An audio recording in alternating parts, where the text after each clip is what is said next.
The stone bothered him. He hated being told what to do. Wasn't that why he joined the rebellion? Wasn't that why he'd refused to be a soldier? He'd agreed to come on board only if he could freelance. The stone felt a bit clingy. The sage Calaveras had told him where to find the Sky Ripper, a weapon capable of challenging the gods. Even without its armature, the core would still possess great power. He would go there.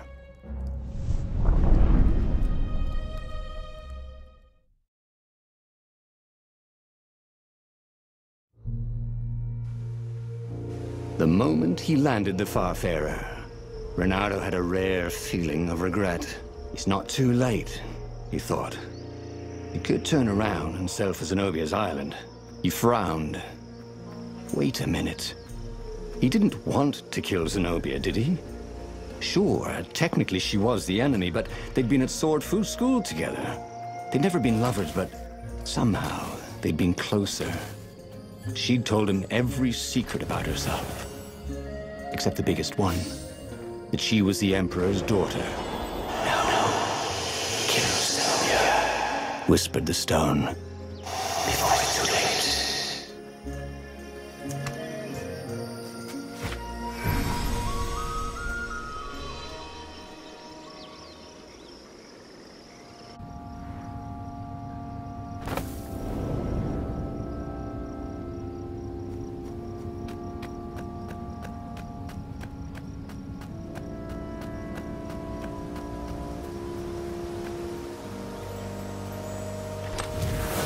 Once, Reynardo had opened a chest, and a jack-in-the-box jumped out. There was something sour in the air. Like the earth had ruptured over something that had been fermenting for a very long time.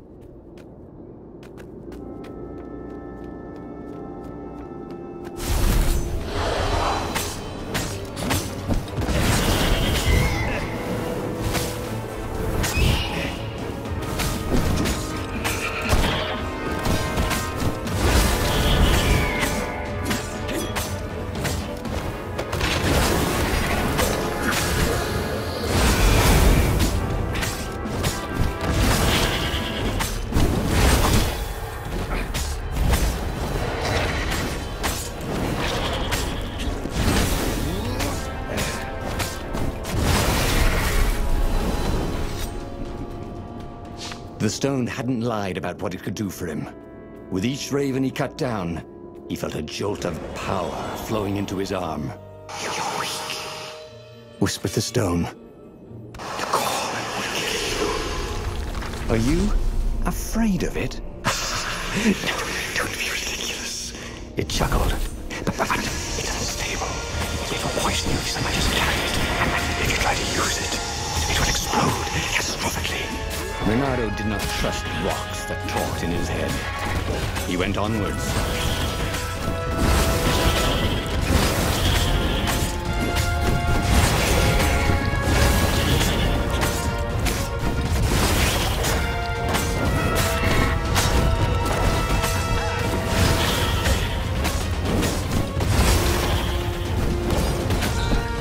Ravens didn't smell any better dead, Reynardo thought.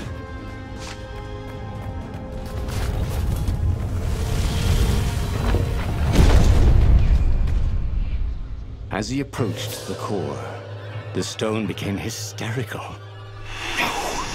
It's too much power. We'll rip a hole in space and time. He had a sudden vision of plunging his gauntlet into the core and dying in anguish. That wasn't his vision, was it? The stone had sent him its darkest fears, hadn't it? He had a sudden impulse to do exactly that. He raised his right fist and plunged it into the core. There was a rush of light. He thought he could hear the stone screaming. And then he passed out. When Reynardo came to, the core was gone. But the Ibla stone was no longer black, but glowing with a blue light. And it was silent. "I can't hear you," he sang out, and "You?" It didn't answer. "Ha!" he said. He had defeated the demonic gem with the power of his mind. He felt invincible. It was time to attack the Imperial outpost on the Nexus. Take the battle to the enemy. But among the huge crystals, there was also an observatory. A wise man would probably ask the scientists exactly what he had first. How wise was he?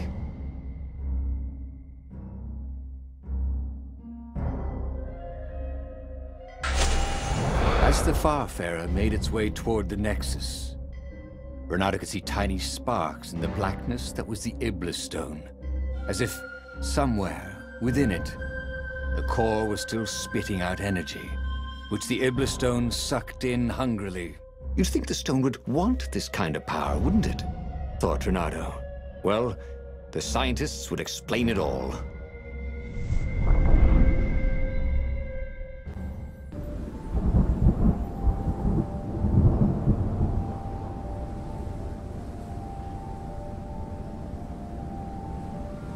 See? He'd trusted his gut, and it had worked out. That's what it meant to be a hero. To ignore the naysayers and the oddmakers, and do what you knew was right, and have it turn out to be the right thing. Well, he wasn't worried. Once he got to the observatory, the scientist toads could explain it. Then he could carry the war into the enemy's camp and destroy them all. Dear, he was getting a little bloodthirsty, wasn't he?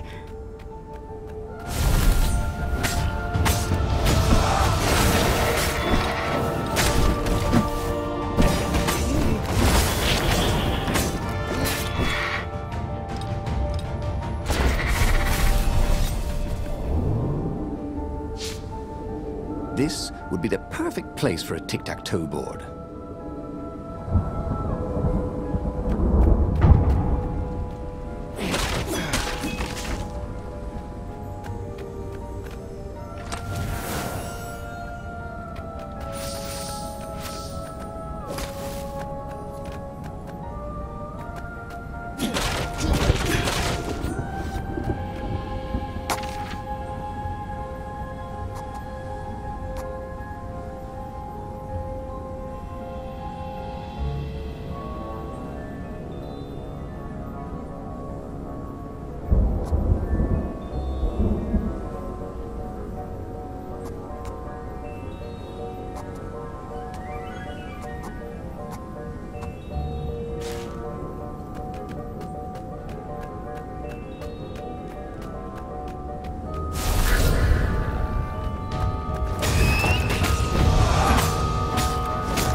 Bernardo had never felt better in his life.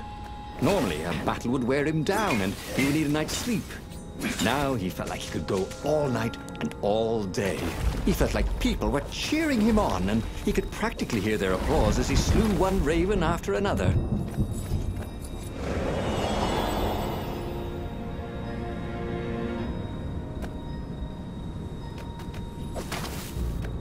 What was really fun was hooking yourself onto a moving ship.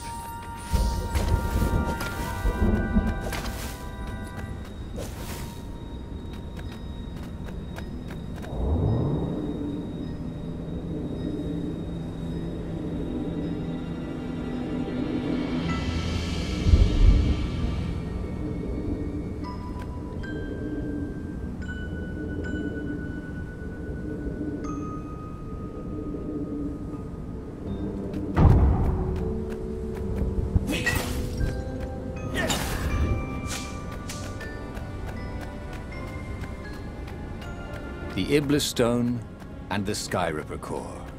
Two artifacts from the time of legends. Bernardo was becoming a legendary hero, wasn't he? He had enough power to save the rebellion, but he had to understand this power, so he would not misuse it.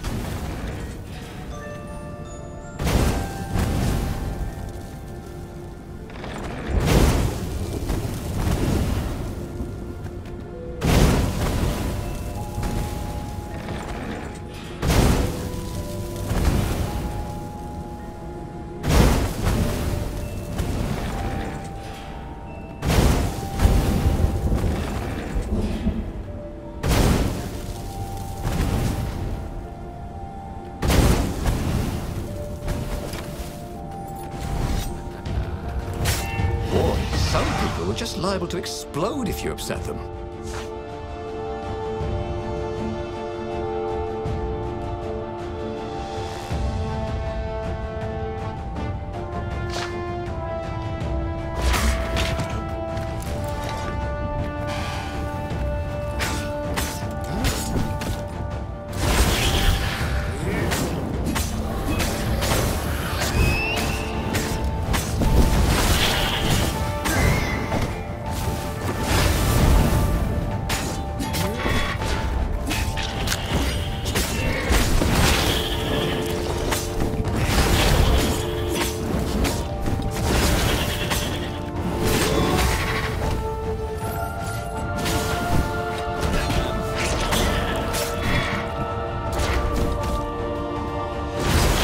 Surprisingly unwounded.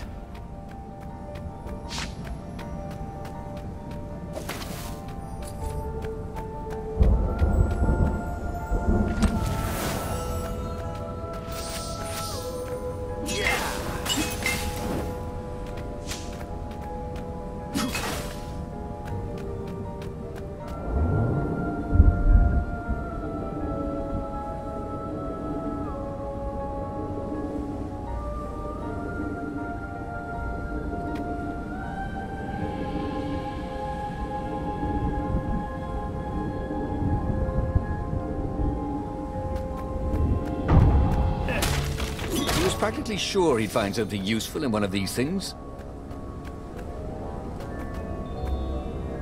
The toads at the observatory measured the stone with their occult devices. I fed it the core of Sky Ripper, explained Renato. No more thieving blood and souls. But the core is not an unlimited energy source, said one toad. Another said, there's a feedback loop, you see, which could overload the stone. Yeah, the stone doesn't actually feed on souls, claimed a third. But on pain of killing another sentient being. If you can truly be at peace with yourself, it would not overload. This was all very confusing. At peace?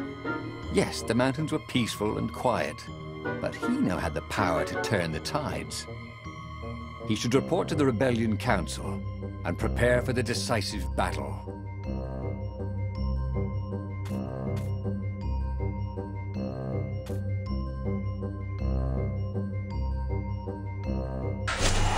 Renato couldn't make sense of anything the toads said, and listening to them argue made him restless. The Iblis Stone had made him a power in his own right. The core had kicked the Iblis Stone out of his head by filling it with more power than it could eat. It was time to meet the leadership of the rebellion. It was time to go to the ruins where they had hidden their secret base.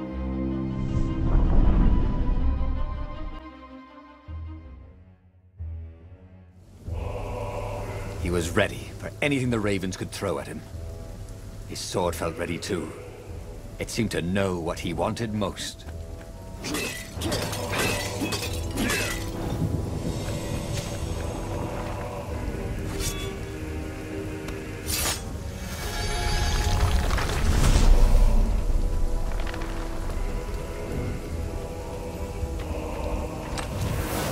There were a lot of shiny, smooth, curved with leather, buckles, and kind of smelled, you know what? Never mind. Yes, there was also ore and other useful stuff.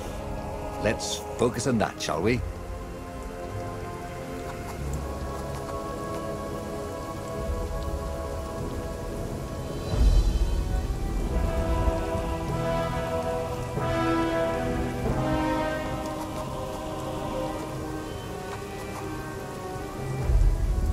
Well, he'd always wanted to do that.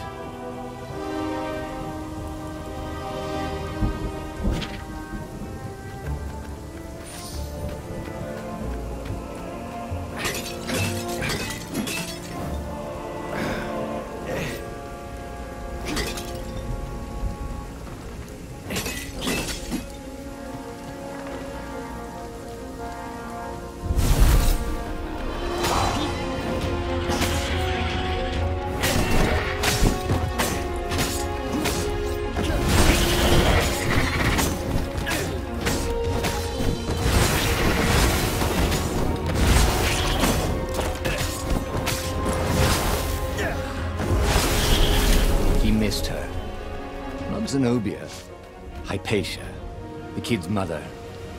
Renato had never thought he'd date a librarian. He'd always figured himself for the barmaid type.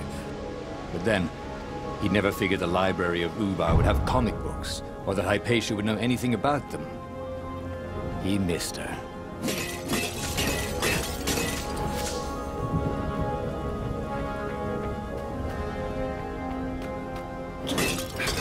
Think of all the artisans he was creating employment for.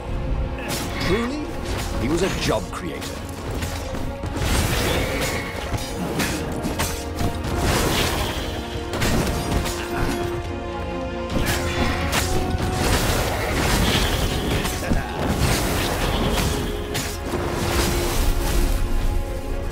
The Iblistone wasn't pestering him anymore. Good. He didn't want to chit-chat, not with anybody. He didn't want to think about Zenobia or Lapino. He just wanted to fight.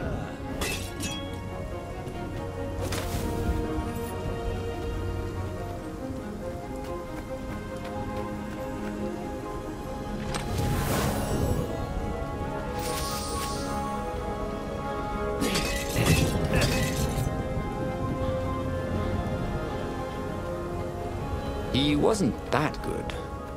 Yet.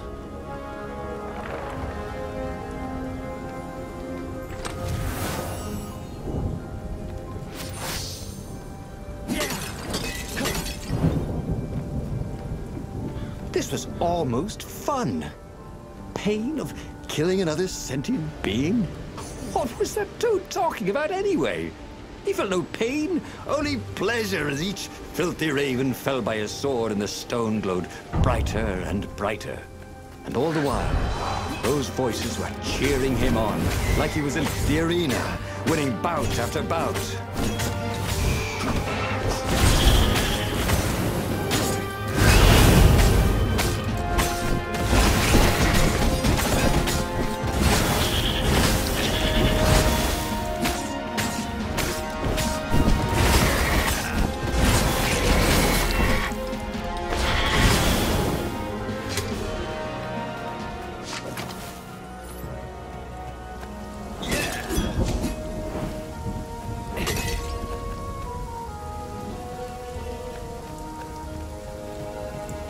He felt like Tarzan.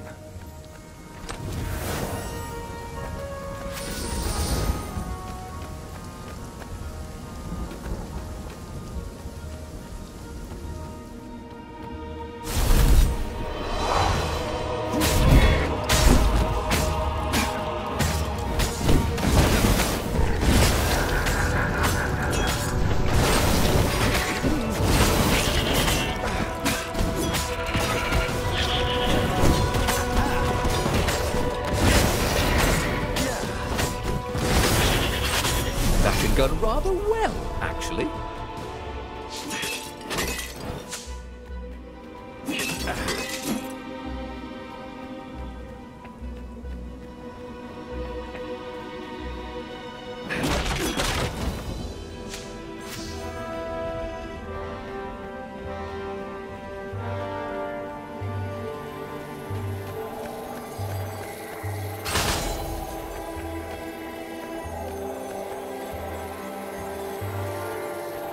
What was the point of this gate? Did they think no one would notice the lever? The long stairs. So he was close to the rebel base. Nothing was on fire. So far, so good.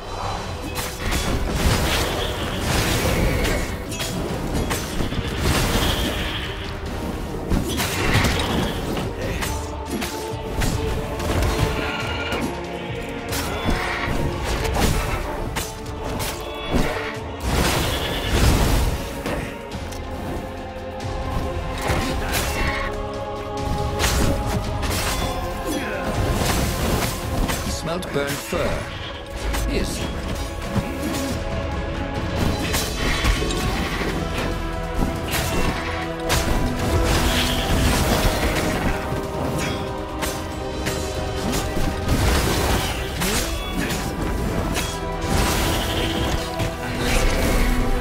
Renato felt ready to take on new powers.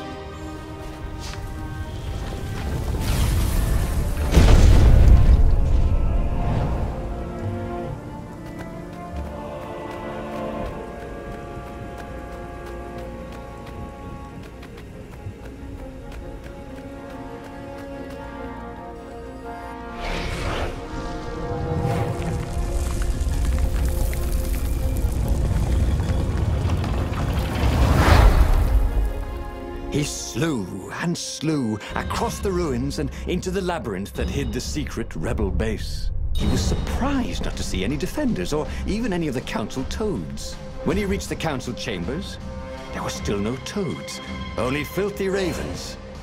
"Stop him! He's gone mad!" one raven shouted until he had hacked them all down. There was not a single toad anywhere. No doubt they'd all been taken prisoner, so it was up to him to take revenge upon the Imperial fleet.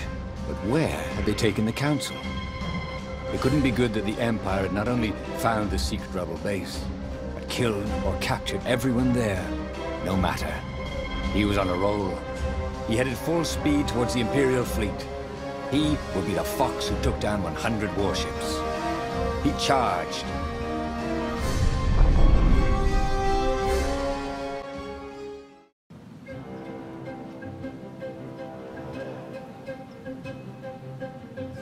The Imperial fleet was huge and deadly, but he was deadlier. The crowd was cheering him on. He could practically hear it. "Reynardo, the hero of the rebellion!"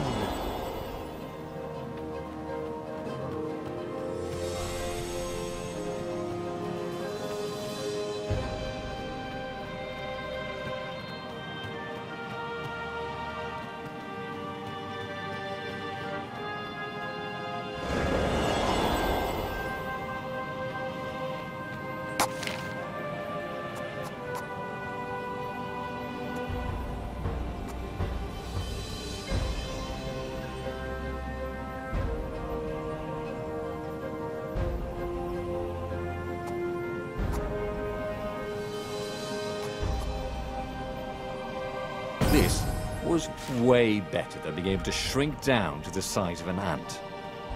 What was that all about anyway?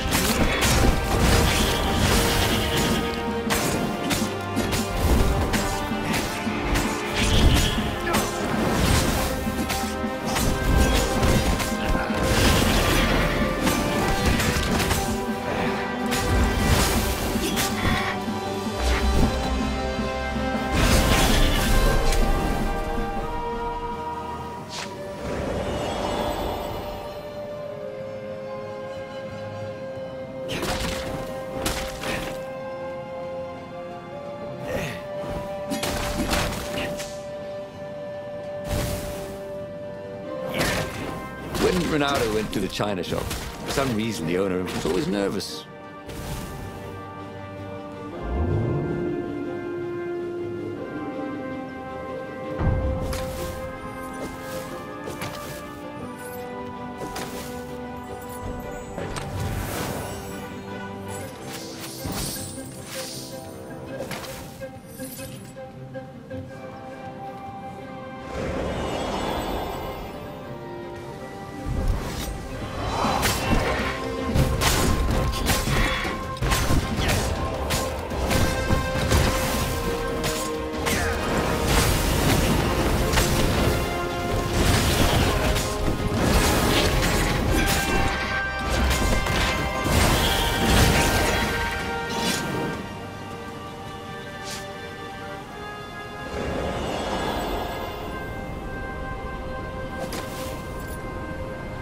He'd once been a pirate captain who used hooks to get around his ship.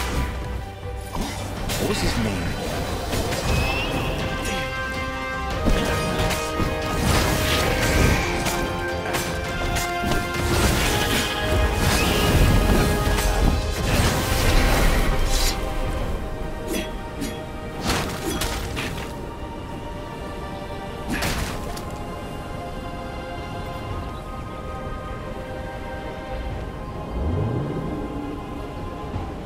There was an inscription on the platform.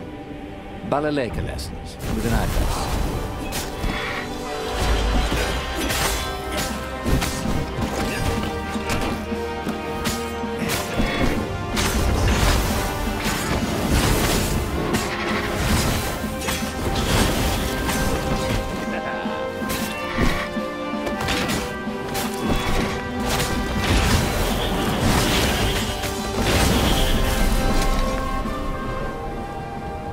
As he slew his way across the fleet, Renato thought he could hear a small voice whispering in his ear. Look at your gauntlet, you idiot, it said. Oh, for heaven's sake, he thought. Can't I be alone in my own head? Look at the stone. I'm busy, he told the voice. Talk later. Then it will be too late, cried the voice. Don't be so bloody thick. Piss off, he told the voice and kept up his slaying.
Soon he'd confront the Emperor.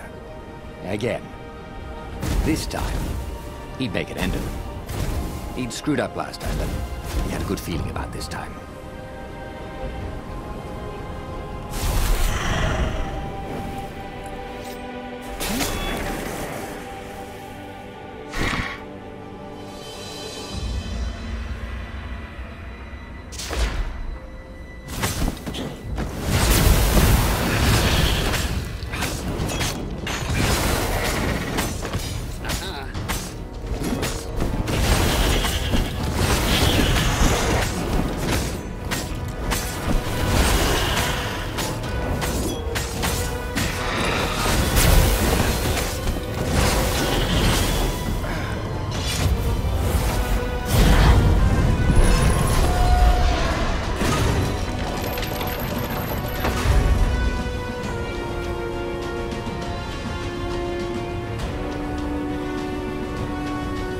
There was the Emperor.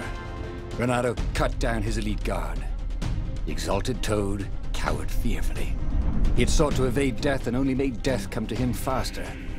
Renato savored the moment. And then, too quick, it was over. He stood over the dead Emperor. Death to tyranny! He shouted. Go, House, go! Zenobia stepped out of the shadows. You have to stop, she said. You've killed everyone. Our ravens, your rebels. You murdered the whole rebel council. What? Oh, the ravens killed the council. Yeah, big idiot. They don't even know what the secret base is. Shouted Lapino, who was with her for some reason. Look at the stone, said Zenobia. It was black as night. Blacker. But I fed it the core, said Renato. It was glowing. Well, who needs a core, he said, and he attacked. Zenobia conjured her best, and Lapino hopped around like a mad rabbit, but he killed them both easily. I am unstoppable, he orated at the blood-soaked walls. I alone shall be emperor. The tiny voice inside him screamed, that doesn't even sound like you big fanny. The stone has stolen your mind. But he ignored it. Who listens to voices in their heads anyway? Madmen, that's who. Renato stared at the book. He was still alive. Again. And still only flying away from burning Ubar. Had he lived that adventure? Or only dreamt it? Had he really died? It felt so real, not like a dream at all. And he'd lost again. Oh, he hated that. But he had made different choices. And he'd lost in a different way. It was the book, wasn't it? Oracles showed you your destiny. But this This was showing him different ways he could die miserably. Thanks a bunch, book, he thought.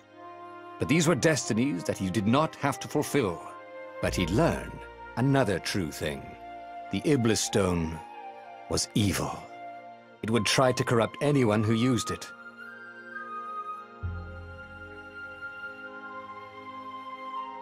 But that meant there must be a destiny where he survived and won, right? Otherwise, what was the point? And with that, the book's pages fluttered back once more to the beginning, and the clouds parted over the Isles of Boreas. It was time to choose. The rebellion was in trouble. Ravens were scouting for the secret rebel base. They needed a game changer. Pieces of the Sky Ripper had surfaced, or so a scholar in the mountains had told him. Surely the weapon that banished the lost gods could defeat the Emperor. Also, a temple had risen out of empty desert. The Iblis Stone was hidden there.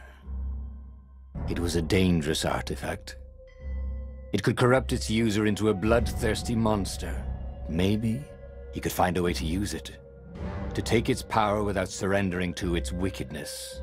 On the other hand, his old friend Lapino needed rescuing.